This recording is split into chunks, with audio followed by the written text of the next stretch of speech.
Cuando abrimos la Biblia, no encontramos una imagen uniforme y coherente de Dios. Al contrario, nos enfrentamos a una dualidad tan marcada que para un lector atento y sin prejuicios, resulta casi esquizofrénica. En el Antiguo Testamento, Dios es fuego consumidor, juez implacable, comandante de ejércitos y ejecutor de castigos colectivos. Ordena genocidios, desencadena plagas, destruye ciudades por completo, se deleita en holocaustos y exige una obediencia total. Es un Dios que habla de justicia, pero que actúa con una brutalidad sin miramientos, como cuando ordena que hombres, mujeres, niños, animales y hasta árboles sean arrasados en guerras santas. Y sin embargo, cuando pasamos al Nuevo Testamento, es como si hubiéramos cambiado de libro, de cultura, de paradigma.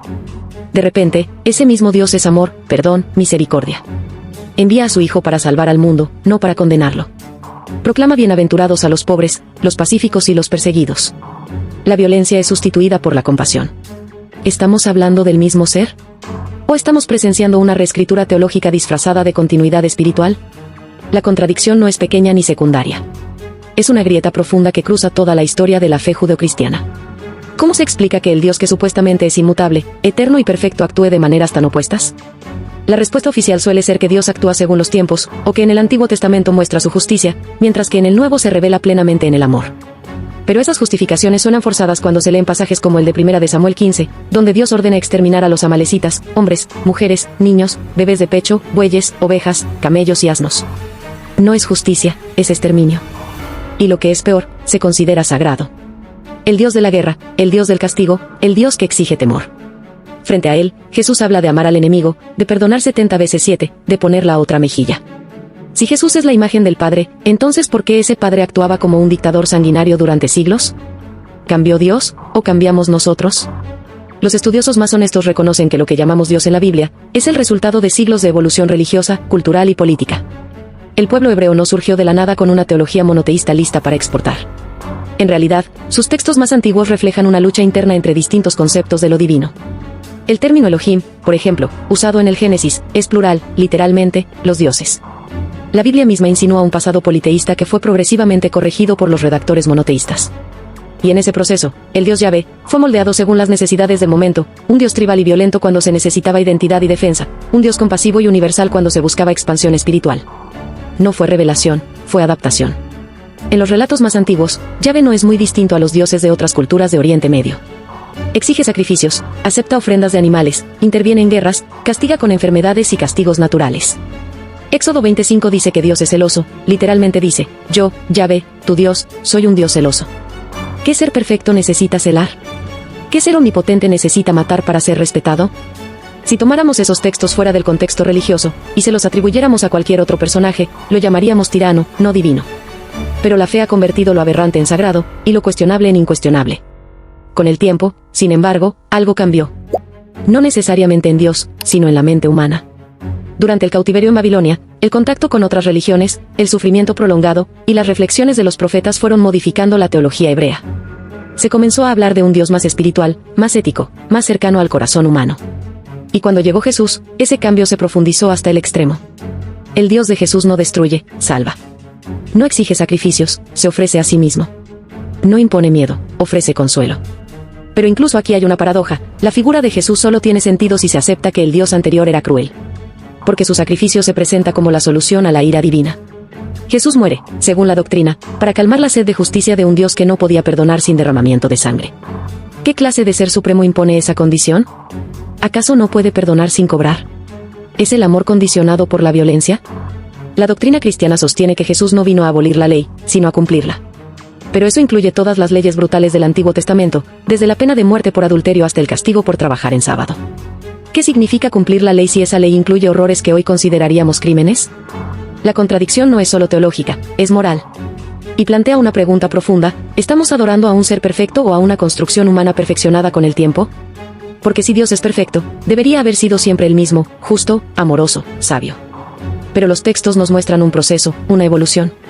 El Dios que hablaba con Moisés desde la zarza ardiente no es el mismo que se deja clavar en una cruz sin resistencia. Uno exige obediencia, el otro propone libertad. Y aquí entra el problema mayor, si Dios cambió con el tiempo, entonces no era perfecto desde el principio. Pero si no cambió, entonces las diferencias entre ambos testamentos no tienen sentido. ¿Cómo puede ser coherente un ser que condena a muerte a un hombre por recoger leña en sábado, y luego predica el amor incondicional y la gracia eterna? ¿Acaso hay una doble moral divina? Los defensores de la fe dicen que debemos confiar en los misterios de Dios, que no podemos entender sus caminos. Pero esa es una forma elegante de pedirnos que dejemos de pensar. Que aceptemos lo contradictorio como verdad, lo brutal como justo, lo absurdo como divino. La fe, en ese sentido, se convierte en un apagón mental. Muchos teólogos han tratado de resolver esta tensión con conceptos como la revelación progresiva, la idea de que Dios se va mostrando poco a poco, según el nivel de comprensión del ser humano.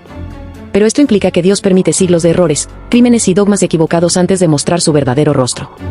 ¿Es eso sabiduría o negligencia divina? Además, ¿qué dice eso de los millones que vivieron antes de Jesús? ¿No merecían conocer al Dios del amor? ¿Y qué decir de los pueblos no judíos, que vivieron y murieron sin haber escuchado ni una palabra de la Biblia? ¿Son menos dignos de salvación? ¿O Dios es, en el fondo, tan tribal como sus primeros seguidores?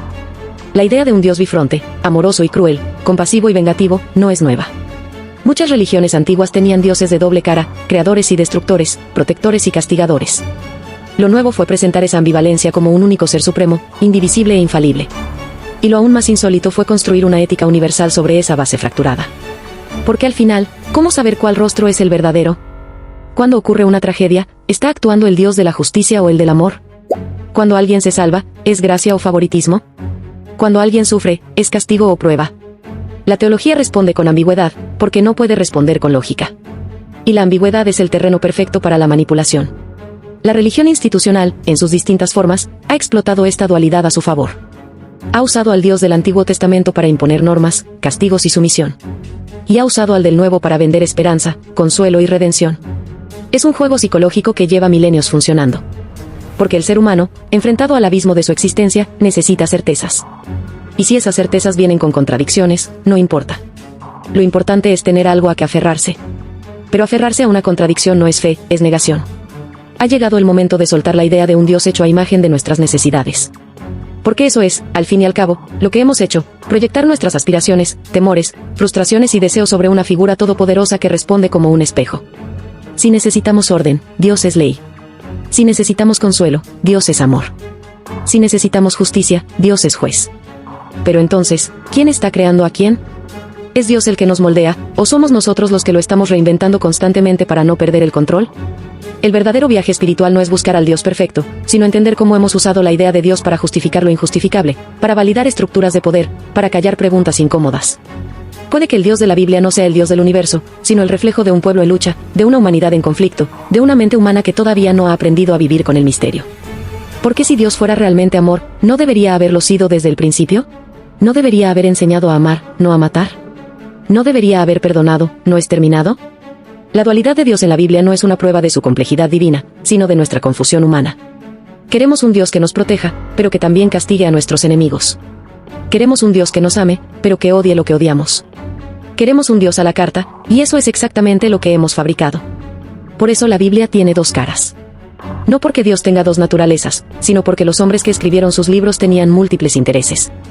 Y cada uno escribió al Dios que necesitaba. El guerrero. El padre. El juez. El amigo. El verdugo. El redentor. Entonces, ¿cuál es el verdadero rostro de Dios? Quizás ninguno. O quizás todos. O quizás Dios no tenga rostro, porque no es una persona, ni una voluntad, ni una conciencia. Quizás Dios es solo un símbolo, una metáfora, una forma de decir lo que no sabemos cómo decir. Y en ese caso, seguir adorando una imagen fija, una figura inmóvil y contradictoria, no es fe, sino idolatría. El verdadero Dios, si existe, no cabe en un libro, ni en una doctrina, ni en una religión. Y mucho menos en una figura que un día ordena matar y al siguiente predica perdón. El Dios que adoramos es tan humano como nosotros. Porque lo hemos hecho a nuestra imagen y semejanza. Y mientras no reconozcamos esa proyección, seguiremos atrapados entre sus dos caras, el fuego y la cruz, la ley y la gracia, el castigo y el consuelo. Pero el despertar espiritual comienza cuando dejamos de buscar un Dios externo que lo justifique todo, y empezamos a hacernos responsables de lo que somos, de lo que hacemos y de lo que creemos. Dios no cambió. Nunca estuvo ahí. Solo estaba en el espejo. Y lo que vimos, todo este tiempo, fue nuestro propio rostro. Nuestro miedo. Nuestro deseo. Nuestra historia. Nuestra fe. Nuestra contradicción.